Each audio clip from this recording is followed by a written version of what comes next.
कि कह सकते हैं कि बड़े वैलिड पॉइंट्स को डिस्कस किया था या वो करते हैं, इसके ऊपर हम लोग डिस्कशन करेंगे। और पीसीसी के बारे में मैं बताऊंगा। आप कह सकते हैं कि जो मेजर डॉक्यूमेंट है लगाई तो वो वीज़ा रिजेक्ट हो चुका था टू सम सर्टेन रीजंस, और उनका काफ़ी सारा इशू है इवन दो कि जो वहाँ पे BLS का स्टाफ है जो डील कर रहा है। Hi guys, welcome to my YouTube channel, welcome to another interesting vlog. एक नई इन्फॉर्मेटिव इंटरेस्टिंग वीडियो लेके मैं आप लोगों के पास आया हूँ। मैं काफ़ी सारी माजरत चाहता हूँ, सॉरी करता हूँ आप लोगों से। I wasn't be stay in touch with you guys.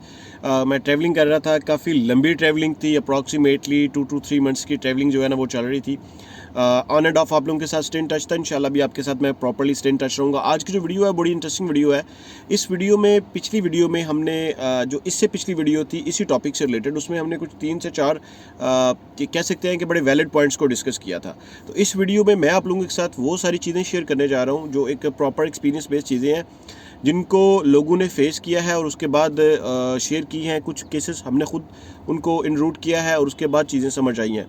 तो वीडियो में जिन चीज़ों के ऊपर मैं बात करूंगा, जो डिस्कशन होगी वो सबसे ज़्यादा इस चीज़ पे डिस्कशन होगी कि स्पेन के नॉमिड वीज़ा के लिए अपॉइंटमेंट का इशू, और जब अपॉइंटमेंट का इशू है तो उसको कैसे सेटल आउट किया जा सकता है, उसको कैसे सेटल डाउन किया जा सकता है।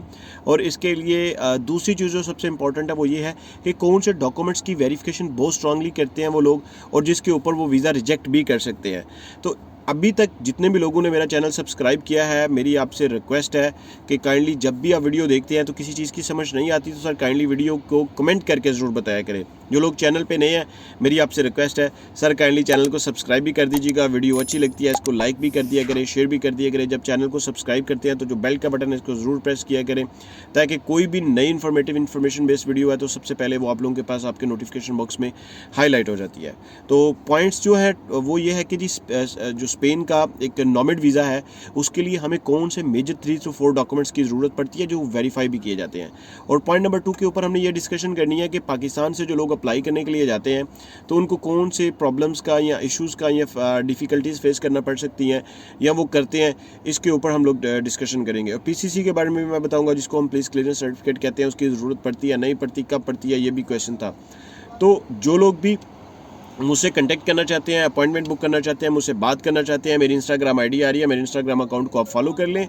फॉलो करके आप मुझे मैसेज सेंड कीजिएगा, मेरी टीम में से कोई रिस्पॉन्स करेगा आपको तो आपको अपॉइंटमेंट का तरीकाकार भी मिल जाएगा, आपको चीज़ें भी बता देंगे। और अगर आप मुझसे डायरेक्टली कम्युनिकेट करना चाहते हैं तो आप अपॉइंटमेंट बुक करने के बाद डायरेक्टली मुझसे थ्रू व्हाट्सएप कम्युनिकेट कर सकते हैं। मेरा टिकटॉक अकाउंट आ रहा है, आप इस अकाउंट को भी फॉलो कर सकते हैं शॉर्ट वीडियोज़ के लिए भी, या फिर आप इस अकाउंट को इसलिए भी फॉलो कर सकते हैं कि अगर आप मुझसे कम्युनिकेट करना चाहते हैं, अपॉइंटमेंट बुक करना चाहते हैं तो थ्रू टिकटॉक भी आप कर सकते हैं। जिन लोगों के पास इंस्टाग्राम की फैसिलिटी नहीं है वो टिकटॉक के थ्रू कर सकते हैं। पॉइंट नंबर 1 ये है कि जी पाकिस्तान से जो स्पेन का नॉमिड वीज़ा है उसको अप्लाई करने का क्राइटेरिया क्या है। डॉक्यूमेंट्स के ऊपर मैं जो बात करूंगा वो भी डॉक्यूमेंट्स सारे के सारे वही हैं। अच्छा, पहले हम डॉक्यूमेंट्स के ऊपर बात करते हैं। जो डॉक्यूमेंट्स हैं वो सेम डॉक्यूमेंट्स हैं अगर आप पाकिस्तान से अप्लाई करते हैं, अगर आप किसी GCC कंट्री से अप्लाई करते हैं, अगर आप इंडिया से अप्लाई करते हैं, बांग्लादेश से, या कहीं से भी अप्लाई करते हैं, तो उसमें जो मेजर डॉक्यूमेंट्स हैं, जो आपको सबसे इंपॉर्टेंट डॉक्यूमेंट्स कह सकते हैं, वो ये होते हैं कि आपने अपना रिमोट वीज़ा जो है ना वो लेना है और आपने अपना रिमोट काम दिखाना है। डिजिटल नॉमिड का ये मतलब है कि आप किसी थर्ड कंट्री में बैठ के काम कर रहे हैं और आपकी जो सोर्स ऑफ इनकम है, जो सैलरी है, वो किसी थर्ड कंट्री से आ रही है। तो डिजिटल नॉमिड वीज़ा में आपने जो सबसे आप कह सकते हैं कि जो मेजर डॉक्यूमेंट है दिखाने वाला वो ये है कि आपकी सैलरी आपके अकाउंट में आ रही है, किसी थर्ड वे से आ रही है, किसी थर्ड कंट्री से आ रही है। उस सैलरी का प्रूफ देने के लिए आप सैलरी स्लिप्स अटैच करते हैं, और उस सैलरी स्लिप्स को प्रूफ करने के लिए आप एक एग्रीमेंट का पेपर अटैच करते हैं जिस कंट्री से वो आपकी सैलरी आ रही है, या आपका एक एग्रीमेंट है, आप क्या काम करते हैं। इसके अलावा ये जो मेजर डॉक्यूमेंट्स हैं वो मैंने बताया है, और यही डॉक्यूमेंट्स वेरीफाई किए जाते हैं। बैंक स्टेटमेंट से पीछे चले जाएंगे तो ये आपकी आ जाती है सैलरी स्लिप से पीछे चले जाते हैं तो ये आपका आ जाता है जॉब कॉन्ट्रैक्ट। ऑब्वियसली पहले जॉब कॉन्ट्रैक्ट होता है, फिर आप जॉब करते हैं, फिर उस जॉब की सैलरी आती है। वो सैलरी को डिपॉजिट या क्रेडिट करने के लिए एक अकाउंट होता है, उसमें वो आती है और वहाँ से बैंक स्टेटमेंट निकाली जाती है। एक और बड़ा इंपॉर्टेंट पॉइंट है कि 3 मंथ्स की इसके लिए जो है ना वो बैंक स्टेटमेंट रिक्वायर्ड होती है, लेकिन मैं मोस्टली रिकमेंड करता हूँ 4 मंथ्स की बैंक स्टेटमेंट। और ये जो मेरी रिकमेंडेशंस है इसी के बेस के ऊपर एक केस जो है वो सक्सेसफुल हुआ है। 3 मंथ की बैंक स्टेटमेंट उन्होंने पहले लगाई तो वो वीज़ा रिजेक्ट हो चुका था टू सम सर्टेन रीजंस, और जब फिर उसी वीज़े को प्रूव करने के लिए लास्ट 6 मंथ की बैंक स्टेटमेंट लगा के उसको केस को दोबारा से अप्लाई किया तो वो वीज़ा सक्सेसफुल हो गया। इसकी रीज़न ये थी यहाँ पे कि जो 3 मंथ्स की बैंक स्टेटमेंट थी वो प्रूव नहीं कर पा रही थी कि ये जो चीज़ें हैं ये प्रॉपर एक लॉन्ग टाइम से या एक लंबे अरसे से चल रही हैं या एक शॉर्ट टर्म के लिए भी इनको क्रिएट किया गया है। तो उसके लिए आपको प्रॉपरली क्या करना चाहिए कि अगर आप स्पेन का डिजिटल नॉमिड विजिट वीज़ा अप्लाई करते हैं, जो स्पेन का डिजिटल नॉमिड वीज़ा अप्लाई करते हैं, जो विजिट वीज़ा भी अप्लाई करते हैं, डिजिटल नॉमिड के लिए भी और विजिट वीज़ा के लिए भी, मैं ये पर्सनली आपको रिकमेंड करता हूँ कि आप 6 मंथ की ही बैंक स्टेटमेंट वहाँ पे अटैच किया करें।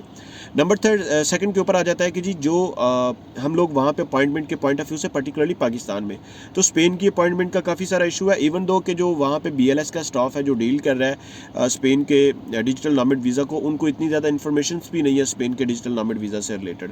तो ये चीज़ है। मैं आपको बेस्ट रिकमेंडेशन दूंगा अगर आप दुबई से अप्लाई करते हैं, मैं आपको बेस्ट रिकमेंडेशन दूंगा अगर आप कतर से अप्लाई करते हैं, मैं आपको बेस्ट रिकमेंडेशन दूंगा अगर आप सऊदीया से अप्लाई करते हैं।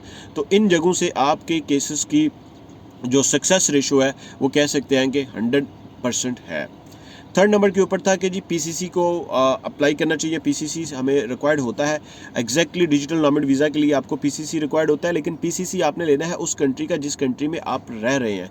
अगर आपने अपनी रेजिडेंसी दुबई की, कतर की, बहरीन की, सऊदी अरेबिया की, इनमें से किसी कंट्री की शो किया या इंडिया या पाकिस्तान किया, तो आपने वहीं का ही आपने जो है वो PCC लगाना है। इसके अलावा एक और चीज़ मैं आपको डिजिटल नॉमिड वीज़ा के पॉइंट ऑफ व्यू से बड़ी इंपॉर्टेंट ये बताता हूँ कि डिजिटल नॉमिड वीज़ा जब भी आप अप्लाई करते हैं तो आपने अपने माइंड में जो एक ब्रैकेट रखनी है, वो मिनिमम जो एक टाइम ब्रैकेट है, टाइम फ्रेम है, वो 2 मंथ्स का है।